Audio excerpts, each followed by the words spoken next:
അപ്പോൾ ഇന്ന് നമ്മളൊരു ഹോം ടൂർ വീഡിയോ ആണ് ചെയ്യുന്നത്.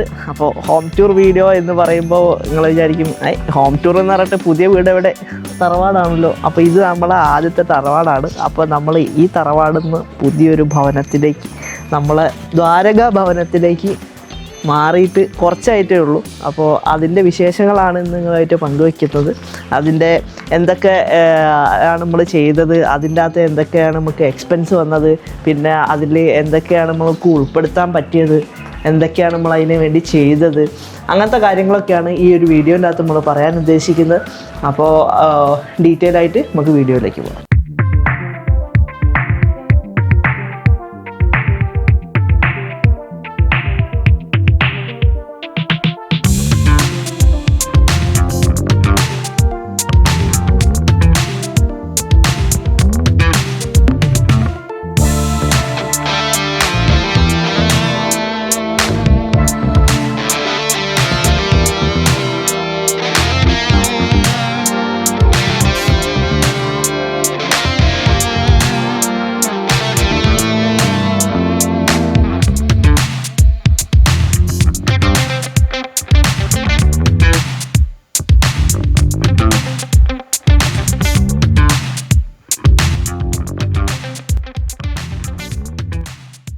നമ്മൾ ഈ ഒരു ചെറിയൊരു ബഡ്ജറ്റിനകത്ത് ഉൾപ്പെടുത്തിയ കാര്യങ്ങൾ എന്ന് പറയുന്നത്, ഒരു അത്യാവശ്യം സ്പേഷ്യസ് ആയിട്ടുള്ളൊരു ഹോള് വരുന്നുണ്ട്. പിന്നെ അതിൻ്റെ പുറമെ നമുക്ക് 3 ബെഡ്റൂം വരുന്നുണ്ട്. അതിൽ ഒരെണ്ണമാണ് ബാത്ത് അറ്റാച്ച്ഡ്, രണ്ടെണ്ണത്തിന് വേണ്ടിയിട്ട് താഴത്തെ ഒരു കോമൺ ബാത്റൂമാണ് വരുന്നത്. പിന്നെ അടുക്കള, വർക്ക് ഏരിയ, പിന്നെ ഒരു ഓപ്പൺ ടെറസ്. അത്രയും കാര്യങ്ങളാണ് നമുക്ക് ഈ ഒരു വീടിൻ്റെ ഉള്ളിൽ നമുക്ക് ചെയ്യാൻ പറ്റിയത് ചെറിയൊരു ബഡ്ജറ്റിൽ. അപ്പോൾ കയറുമ്പോൾ തന്നെ നമുക്ക് ഈ ഒരു ഡോറ് വരുന്നതെന്ന് വെച്ചിട്ടുണ്ടെങ്കിൽ സ്റ്റീൽ ഡോറാണ്. നമ്മൾ അതിനനുസരിച്ചിട്ടുള്ള പെയിൻ്റ് അടിച്ചതാണ്. പിന്നെ നമുക്ക് കയറുമ്പോൾ തന്നെ ഒരു ഹോളാണ് വരുന്നത്. അത്യാവശ്യം സ്പേഷ്യസ് ആയിട്ടുള്ള ഡൈനിങ് കം ലിവിങ് ഹോളാണ് ഇത്. രണ്ടും കൂടി ഒറ്റൊന്നിലേക്ക് ആക്കിയിട്ട് ഇതാക്കിയതാണ്. ഇവിടെ ഡൈനിങ് ടേബിളും ഇട്ടിട്ടുണ്ട്, ഇവിടെ ലിവിങ്ങിനുള്ളൊരു ഏരിയയും കൊടുത്തിട്ടുണ്ട്. പിന്നെ ഇവിടുന്ന് ആണെന്നുണ്ടെങ്കിൽ ഡയറക്റ്റ് ഇവിടേക്കാണ് നമ്മളെ ടി വിൻ്റെ ഒരു സ്പേസ് വരുന്നത്. ഇപ്പോൾ തൽക്കാലം അവിടെ അങ്ങനെ വെച്ചെന്നേ ഉള്ളൂ. ഈ ഡൈനിങ് ഹാള് കഴിഞ്ഞ് കഴിഞ്ഞിട്ടുണ്ടെങ്കിൽ നമ്മളൊരു ചെറിയ പൂജാമുറിയാണ് കൊടുത്തത്. ഞാനൊരു കുഞ്ഞ് ഭക്തനായതിനെ കൊണ്ടിട്ട് അതിനൊരു സെപ്പറേറ്റ് ഒരു ഏരിയ കൊടുത്തിട്ടുണ്ട്. അതൊരു ചെറിയൊരു സ്പേസാണ്, പക്ഷേ അതിനത് മതി. ഒരു അത്യാവശ്യം നല്ലൊരു പൂജാമുറിൻ്റെ ഒരു സ്പേസ് കൊടുക്കാൻ പറ്റിയിട്ടുണ്ടെന്നാണ് ഞാൻ വിശ്വസിക്കുന്നത്. പിന്നെ നമുക്ക് ഇങ്ങോട്ടേക്ക് നോക്കുകയാണെന്നുണ്ടെങ്കിൽ ഇവിടെ ഒരു ബെഡ്റൂമാണ് വരുന്നത്. അത്യാവശ്യം സ്പേഷ്യസ് ആയിട്ടുള്ളൊരു ബെഡ്റൂമാണ്. പിന്നെ നമുക്കൊരു അലമാറയും കൂടി ഇട്ട് കഴിഞ്ഞാൽ ഫർണിച്ചർ മാക്സിമം കുറയ്ക്കാമെന്നുള്ളൊരു കൺസെപ്റ്റാണ്. അത്യാവശ്യം നല്ല ഏരിയ നമുക്ക് കൊടുത്തിട്ട് ഫർണിച്ചർ മാക്സിമം കുറച്ച് അത്യാവശ്യത്തിനുള്ള ഫർണിച്ചർ, അനാവശ്യമായിട്ട് കുറേ ഫർണിച്ചർ ഇടുന്നതിന് പകരം അത്യാവശ്യത്തിനുള്ള ഫർണിച്ചർ മതി എന്നാണ് നമ്മൾ വിചാരിക്കുന്നത്. അപ്പോൾ അതിനോടാണ് ഇത്ര കുറച്ചിട്ടത്. പിന്നെ വേറെ നമുക്ക് അപ്പുറത്തേക്ക് പോവുകയാണെന്നുണ്ടെങ്കിൽ ഇവിടെ ഒരു ഹോൾവേ ആണ് ഇവിടേക്ക് വരുന്നത്. ഹോൾവേൻ്റെ അകത്ത് നമുക്ക് ഈ ഒരു കോണീൻ്റെ ഒരു സൈഡ് പറയുകയാണെന്നുണ്ടെങ്കിൽ ഇവിടെ വേണം നമ്മൾ വാഷ് ബേസിനുള്ളൊരു ഏരിയ കൊടുത്തത്. അതിൻ്റെ പുറമെ നമ്മൾ ഈ ഒരു ഏരിയയിൽ ഇത് വാഷിംഗ് മെഷീനുള്ള സ്പേസും കൊടുത്തിട്ടുണ്ട്. മാക്സിമം ആ ഒരു സ്പേസ് യൂട്ടിലൈസ് ചെയ്യാന്നുള്ളൊരു രീതിയിലാണ് അത് ചെയ്തത്. പിന്നെ ഇങ്ങോട്ടേക്ക് വരികയാണെങ്കിൽ അതേമാതിരി തന്നെ ഇതിൻ്റെ അടിയിൽ ചെറിയ സ്റ്റോറേജ് വെക്കാനുള്ളൊരിതും കൊടുത്തിട്ടുണ്ട്. അപ്പോൾ കാണിക്കുന്നില്ല, ലേശം വലിച്ചിട്ടാണ്, അതിനുകൊണ്ട് അവിടെ കാണിക്കുന്നില്ല. പിന്നെ ഇവിടെ നമ്മളൊരു കോമൺ ബാത്റൂമാണ് കൊടുത്തിരിക്കുന്നത്. 2 റൂമിലേക്കും കൂടി, താഴത്ത് 2 റൂമാണ് വരുന്നത്. ആ 2 റൂമിലേക്കും കൂടി ഈ ഒരു ഒറ്റൊരു കോമൺ ബാത്റൂമാണ് നമുക്ക് വരുന്നത്. നമ്മളെല്ലായിടത്തും നല്ല രീതിയിൽ നല്ല നല്ല സാധനങ്ങളാണ് വെച്ചത് എല്ലതും. ക്രോംപ്ടൻ്റെ ഇത്, പിന്നെ ബജാജിൻ്റെ എക്സോസ്റ്റ്, പിന്നെ ഇതിൻ്റെ കെറോവിറ്റിൻ്റെ വാഷ് ബേസിനും പിന്നെ ക്ലോസറ്റും അങ്ങനത്തെ കാര്യങ്ങളൊക്കെയാണ് വെച്ചത് എല്ലാത്തിലും. അതിൻ്റെ അകത്തൊന്നും യാതൊരുവിധ കോംപ്രമൈസും ചെയ്തിട്ടില്ല. സാധനങ്ങളൊക്കെ നല്ല ഗുഡ് ക്വാളിറ്റി സാധനങ്ങളൊക്കെ തന്നെയാണ് നമ്മൾ ഉപയോഗിച്ചത്, പ്ലംബിങ്ങിനും വയറിങ്ങിനൊക്കെ ആയിട്ടുള്ളത്. പിന്നെ നമുക്ക് വേറെ ഒരു ഇത് വരുന്നത്, ഇവിടെയാണ് ഒരു ബെഡ്റൂം വരുന്നത്.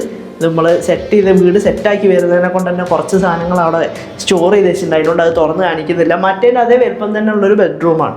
ഓക്കെ. പിന്നെ നമുക്ക് ഇവിടെ വേറെ വരുന്നത് വെച്ചിട്ടുണ്ടെങ്കിൽ അടുക്കളയാണ്, കിച്ചൺ സ്പേസ്. ഇതാണ് കിച്ചൺ സ്പേസ് വരുന്നത്. അമ്മ അവിടെ വർക്ക് ചെയ്യുന്നുണ്ട്. രാവിലെ അതിനെക്കൊണ്ട് അതിൻ്റേതായിട്ടുള്ള കുറച്ച് വർക്കിങ്ങിലും കാര്യങ്ങളിലൊക്കെയാണ്. കിച്ചണിൻ്റെ ഇവിടെ തന്നെ തൊട്ടപ്പുറത്തായിട്ട് തന്നെയാണ് നമ്മൾ സ്റ്റോറേജിൻ്റെ ഇത് കൊടുത്തത്. നമ്മൾ പണ്ടത്തെ സിസ്റ്റത്തിൽ നിന്ന് മാതിരി തന്നെ വർക്ക് ഏരിയൻ്റെ അകത്തുനിന്ന് വെള്ളം കോരുന്ന ഒരു ടൈപ്പ് കിണറിൻ്റെ ഒരു ആക്സസ് ഇവിടെ കൊടുത്തിട്ടുണ്ട്. ഇവിടെ തന്നെ നമുക്ക് വെള്ളം കോരാൻ പറ്റുന്ന ഒരു സെറ്റപ്പാണ് നമ്മൾ ഉണ്ടാക്കി വെച്ചിരിക്കുന്നത്. ഇതിങ്ങനെ ഇതാക്കി കഴിഞ്ഞിട്ടുണ്ടെങ്കിൽ ഈ ഒരു ഇതിലിട്ടിട്ട് അങ്ങോട്ടേക്ക് തള്ളുക ഉണ്ടോ, എന്നിട്ട് ഇവിടെ തന്നെ നമുക്ക് വെള്ളം ഇങ്ങനെ കോരിയെടുക്കാൻ പറ്റും. അതിൻ്റെ ശേഷം നമുക്ക് ഇതിങ്ങനെ വലിച്ചു കഴിഞ്ഞിട്ടുണ്ടെങ്കിൽ ഇത് സെറ്റായി.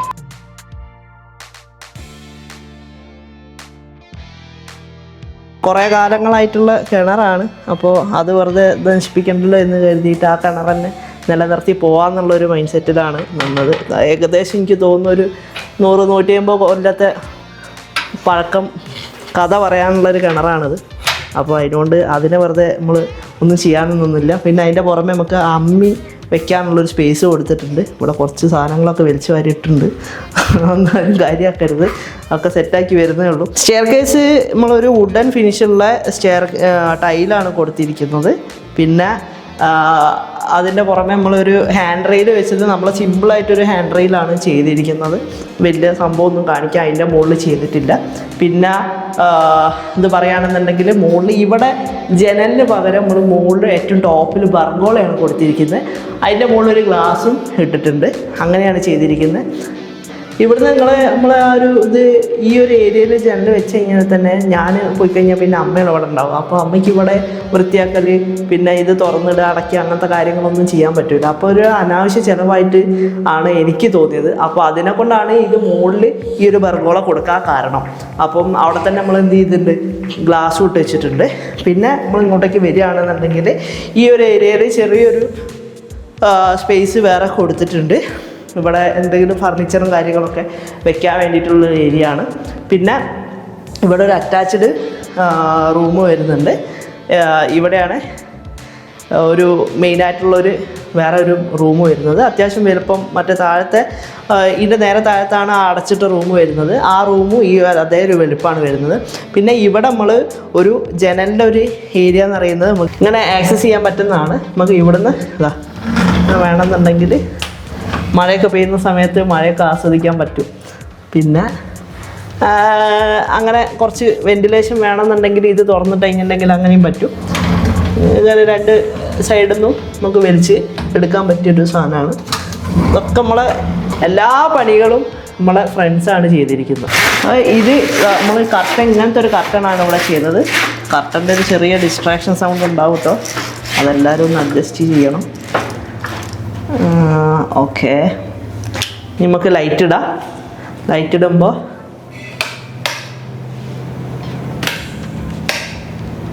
ഈ ഒരു വെളിച്ചം വരും.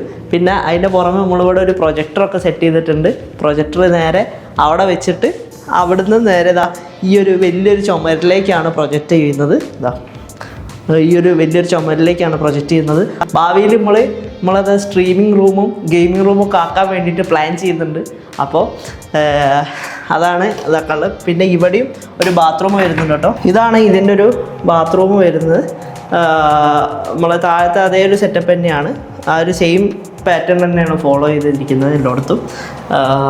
പിന്നെ നമുക്ക് ഇതിൻ്റെ അകത്ത് വേറെ വരുന്നതെന്നുണ്ടെങ്കിൽ ഒരു ഓപ്പൺ ടെറസാണ് ഇതിന് വേറെ വരുന്നത്. ആ ഓപ്പൺ ടെറസിലേക്ക് ഈ ഒരു ഇതിൽ പോയി കഴിഞ്ഞിട്ടുണ്ടെങ്കിൽ നമ്മൾ ഈ ഒരു ഹോൾവേ നേരത്തെ കണ്ടില്ലേ, ഈ ഹോൾവേ നിന്നാണ് ഓപ്പൺ ടെറസിലേക്കുള്ള ആക്സസ് വരുന്നത്.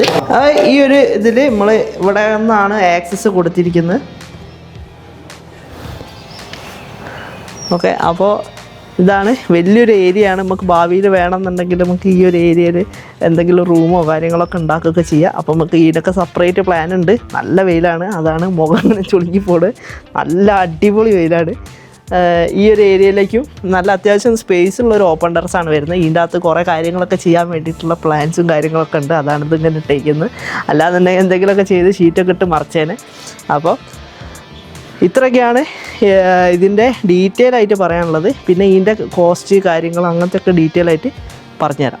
അപ്പോൾ നമ്മളെ ഈ ഒരു വീടിൻ്റെ കോസ്റ്റ് എന്ന് പറയുന്നത് 21.5 ലക്ഷമാണ് വരുന്നത്. ഓൾമോസ്റ്റ് ഒരു 21.60 ആ റേഞ്ചിലാണ്. 21.5 നമുക്ക് കൂട്ടാം. 21.5 കൂട്ടുന്ന സമയത്ത് ഈ ഒരു വീടിൻ്റെ സ്ക്വയർ ഫീറ്റ് 1440 വരുന്നത്. അപ്പം ഇത് വരച്ചത് നമ്മളെ തന്നെ ഒരു ഫ്രണ്ടായിട്ടുള്ള ആദർശാണ്. ആദർശാണ് ഇതിൻ്റെ പ്ലാനും കാര്യങ്ങളൊക്കെ വരച്ച് സെറ്റാക്കി തന്നത്. മാക്സിമം നമ്മളൊരു 5 സെൻറ്റ് സ്ഥലം മാക്സിമം യൂട്ടിലൈസ് ചെയ്യുന്നത് ഇതന്നെ. ഇപ്പം ഞാൻ കുറച്ചിട്ട് വരച്ചാൽ മതി എന്ന് പറഞ്ഞാണ്. എന്നിട്ട് തന്നെ അവന് പരാതിയാണ് ചില റൂം ചെറുതായി പോയി എന്നൊക്കെ പറഞ്ഞിട്ട്. അപ്പോൾ അങ്ങനെ വരച്ചൊരു പ്ലാനാണ് ഇത്. ഇതിൻ്റെ ഇതൊരു കോസ്റ്റ് പെർ സ്ക്വയർ ഫീറ്റ് നോക്കുകയാണെന്നുണ്ടെങ്കിൽ 1493 വരുന്നത്. അത് എല്ലാതും നമ്മൾ ഉപയോഗിച്ചത് ഹൈ വേരിയൻ്റ് ആണ്. മീൻസ് മാക്സിമം ആ ഒരു റേറ്റിന് നമ്മളൊരു ബഡ്ജറ്റിൽ ഒതുങ്ങാനായിട്ട് നല്ലൊരു ബ്രാൻഡ്സാണ് എല്ലാത്തിലും സെലക്ട് ചെയ്തത്. മൊത്തം നമ്മൾ സ്ട്രക്ചർ ചെയ്തിരിക്കുന്നത് പറഞ്ഞിട്ടുണ്ടെങ്കിൽ ഏകദേശം ഒരു 11 ലക്ഷം രൂപ വന്നിട്ടുണ്ടാവും മൊത്തം സ്ട്രക്ചറിന്. അതായത് തറ, തേപ്പ്, പടവ്, അങ്ങനത്തെ കാര്യങ്ങളെല്ലാം കൂടി. അതിൻ്റെ അകത്ത് തന്നെ നമ്മൾ ഉപയോഗിച്ചതെന്ന് പറയുന്നത് ഫുള്ള് അൾട്രാടെക് സിമെൻറ്റും ACC സിമെൻറ്റും ആണ്. പിന്നെ പ്രത്യേകം ശ്രദ്ധിക്കേണ്ടത് ഇതൊരു ബ്രാൻഡിൻ്റെയും പ്രൊമോഷൻ അല്ല. അപ്പോൾ മാക്സിമം നമ്മൾ ഹൈ വേരിയൻ്റ് ആണ് ഉപയോഗിച്ചതെന്നാണ് ഞാൻ പറഞ്ഞത്. വയറിങ്ങിനാണെങ്കിൽ നമ്മൾ V-ഗാർഡാണ് യൂസ് ചെയ്തിരിക്കുന്നത് ഫുള്ള്. പിന്നെ ബാക്കിയുള്ള കാര്യങ്ങളൊക്കെ ഞാൻ പറഞ്ഞല്ലോ, ഒക്കെ ഓൾറെഡി നല്ല ബ്രാൻഡ്സൊക്കെയാണ് എല്ലാത്തിലും സെലക്ട് ചെയ്തിരിക്കുന്നത്. അത്യാവശ്യം സൗകര്യങ്ങളൊക്കെ വെച്ചിട്ടാണ് നമ്മൾ ചെയ്തത്. പിന്നെ ഇത് നമ്മളെ ഏട്ടൻ്റെ ഗിഫ്റ്റാണ്. എൻ്റെ മൂത്തേട്ടൻ ഉണ്ടാക്കിയതാണ്. ശ്രീരാജേട്ടൻ കൈകൊണ്ട് ഉണ്ടാക്കി സെറ്റ് ചെയ്ത് തന്നൊരു ഗിഫ്റ്റാണ് നെറ്റിപ്പട്ടം. അപ്പോൾ അത് ജസ്റ്റ് പറയുന്നുള്ളൂ. പിന്നെ നമുക്ക് ഈ ഒരു ബഡ്ജറ്റിൽ ഈ ഒരു സംഭവം നിർത്താൻ സാധിച്ചതെന്ന് പറഞ്ഞിട്ടുണ്ടെങ്കിൽ നമ്മളൊരു കൂട്ടായ പ്രയത്നത്തിലൂടെയാണ്. അതായത് 21.5 ലക്ഷത്തിന് നിങ്ങൾക്ക് തന്നെ അറിയാമല്ലോ, ഒരു ഏകദേശം ഇതിനെ പറ്റിയിട്ട് റിസർച്ച് ചെയ്ത ആൾക്കാർക്ക് അറിയാം. 1400 റുപ്യക്ക് 21.5 ലക്ഷം റുപ്യക്ക് ചെയ്യാമെന്ന് പറഞ്ഞിട്ടുണ്ടെങ്കിൽ കുറച്ച് ടാസ്ക്കാണ്. അപ്പോൾ ഒരു 25, 26, 27 ലക്ഷം വരെയൊക്കെ പോവും. പക്ഷേ ആ ഒരു ഇതിൽ നമുക്ക് ചെയ്യാൻ പറ്റിയത് ഒന്ന് നമ്മളെ എൻജിനീയർ, നമ്മളെ ഫ്രണ്ടാണ് എൻജിനീയർ. മാക്സിമം നമുക്ക് അതിനനുസരിച്ച് സെറ്റ് ചെയ്തിട്ടുള്ളൊരു പ്ലാന് സെറ്റ് ചെയ്ത് തന്നു. പിന്നെ അതിൻ്റെ പുറമെ ലാസ്റ്റിലേക്ക് നമ്മൾ കുറച്ചൊരു ഇതായപ്പം കുറച്ച് പ്ലാൻസൊക്കെ മാറ്റി മൊത്തം ഉള്ളിൽ നമ്മൾ പുട്ടിടാൻ വേണ്ടിയിട്ട് മൊത്തം വീടിൻ്റെത് ചോദിച്ച സമയത്ത് നമ്മളടുത്ത് പറഞ്ഞത് ഏകദേശം അകത്തും പുറത്തും കൂടി ഏകദേശം 70-75 രൂപ വരും എന്നാണ്. പുട്ടിടാൻ മാത്രം കേട്ടോ, ഉരച്ച് സെറ്റാക്കി തരാൻ വേണ്ടിയിട്ട് 70-75 രൂപ വരും എന്നാണ് പറഞ്ഞത്. പിന്നെ നമ്മൾ പെയിൻറ്റിങ്ങിൻ്റേത് ഏകദേശം നമ്മൾ കൊട്ടേഷൻ എടുത്ത സമയത്ത് 1,30,000 അടുത്താണ് നമ്മൾ മൊത്തം വീടിൻ്റെ പറഞ്ഞത്. അപ്പോൾ ആ ഒരു സമയത്ത് നമ്മളൊക്കെ അങ്ങനെ ഒരു ബഡ്ജറ്റ് മുടക്കാനില്ലാത്തതിനെ കൊണ്ട് തന്നെ മൊത്തം അകത്ത് മുഴുവൻ പുട്ടിയിട്ടതും മൊത്തം വീട് പെയിൻ്റ് അടിച്ചതും ഞാനും പിന്നെ എൻ്റെ ഫ്രണ്ട്സും കൂടിയിട്ടാണ്. അർജുൻ, ജീത്തിൻ, പിന്നെ അതിൻ്റെ പുറമെ അർജുൻ്റെ കസിൻ, നമ്മളെ വീഡിയോയിൽ വരുന്ന മറ്റേ അർജുനില്ലേ അവനും അവൻ്റെ കസിൻ, അങ്ങനത്തെ എല്ലാവരും വന്ന് ഫുള്ള് നല്ല സഹകരണത്തോട് കൂടിയിട്ടാണ് നമ്മൾ ഈ ഒരു വീടിൻ്റെ പണി ഫുള്ളാക്കാൻ പറ്റിയത്. ഓക്കെ, അപ്പോൾ അങ്ങനെ ഒരു കൂട്ടായ പ്രയത്നത്തിലൂടെയാണ് നമ്മൾ ഈ ഒരു ബഡ്ജറ്റിൽ പിടിച്ച് ഒതുക്കിയത്. അല്ലാന്നുണ്ടെങ്കിൽ ഒരിക്കലും അതിന് സാധിക്കില്ല. അപ്പം ഈ ഒരു സമയത്ത് അവരോടും ഞാൻ നന്ദി പറയാൻ വേണ്ടിയിട്ട് ഉപയോഗിക്കുകയാണ്.